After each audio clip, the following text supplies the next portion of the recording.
police. They fluoridate the water when they say it's for your teeth. They calling for the murder of the rights of free speech. Cease and desist cause the system is weak. In fact, we have some of the strongest regulations in the country related to this issue.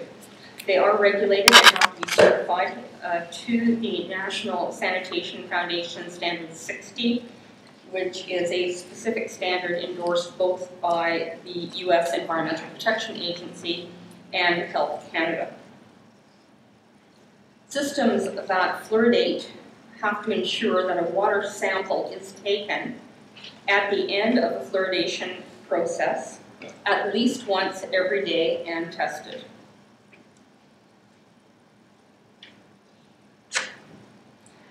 The most commonly used compound for water fluoridation is hydrofluorosilicic acid. And when it is added to water, it dissolves completely to release fluoride ions and break down into harmless compounds. And it ceases, in fact, to exist as hydrofluorosilicic acid. People do not ingest hydrofluorosilicic acid when they drink fluoridated water. Fluoride is not a fertilizer. It's a naturally occurring mineral that's found in soil, air, plants, animals, and water supplies in the environment.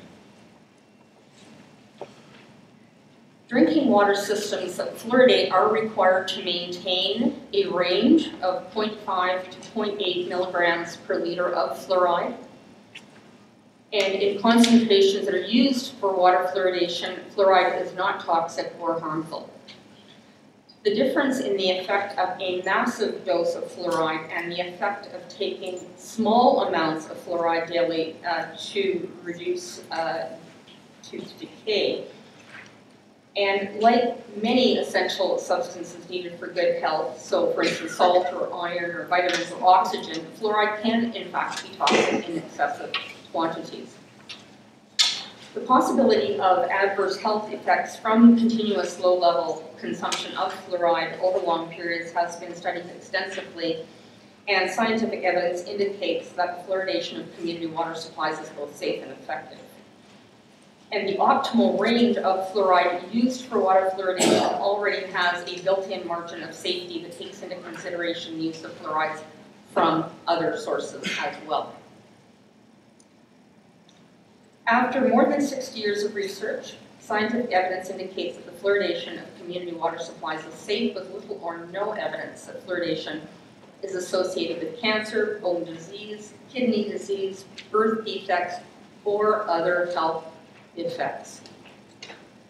And since 1997 alone, there have been 18 major reviews examining fluoridation, including an expert panel convened by Health Canada in 2007, which concluded that the weight of the evidence from all currently available studies shows no harmful health risk at current fluoride levels. The most common side effect of excess fluoride consumption is dental fluorosis. And questionable, very mild, or mild, and even moderate dental fluorosis have no effect on tooth function. And the prevalence of moderate and severe fluorosis in Canada is extremely small, as demonstrated by the Canadian Health Measures Survey Oral Health statistics from 2007 to 2009, which concluded that so few Canadian children have moderate or severe fluorosis that even combined, the prevalence is too low to permit reporting. And this finding provides validation that dental fluorosis remains an issue of low concern in this country. Community water fluoridation is effective.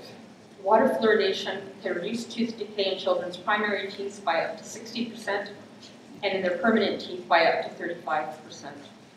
Adults experience a 20 to 40% reduction in tooth decay from lifelong exposure to water fluoridation, and water fluoridation can reduce root surface decay up to 35% in individuals aged 60 years and older, with a history of long-term residence in optimally fluoridated areas. And this is important, particularly, I want to emphasize this point, with an aging population. So fluoride works in everybody, children, adults, and seniors.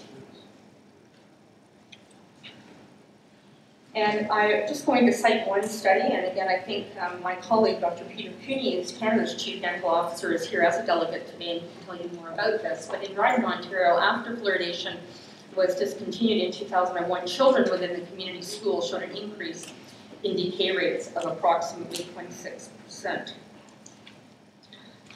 Community water fluoridation is also highly cost-effective. Adding fluoride to water is the best way to provide fluoride protection to a large number of people at a low cost. The average lifetime cost per person to fluoridate a community can be less than the cost of one dental filling. For most cities, every $1 invested in water fluoridation saves $38 in dental treatment costs. Community water fluoridation is also equitable. It benefits all residents, regardless of age, socioeconomic status, education, employment, or dental insurance status. It promotes equality among all segments of the population, particularly the underprivileged and the hardest to reach, where other preventive measures may be inaccessible or not affordable. And it also has been shown to provide the greatest benefits to those that need it the most, meaning those most at risk for disease. And I have a few parting thoughts for you. As Dr. Mackey indicated, I've just completed an oral health report in my role as Chief Medical Officer of Health that will be coming out later this month. But I think suffice it to say that tooth decay needs to be thought of as a chronic disease, and it is the most chronic disease. It's probably one of the most hidden chronic diseases of Canadians of all ages. The dangers associated with poor oral health extend well beyond cavities. Poor oral health has been linked to poor nutritional status, low birth weight, childhood obesity, diabetes, cardiovascular disease, and respiratory infections.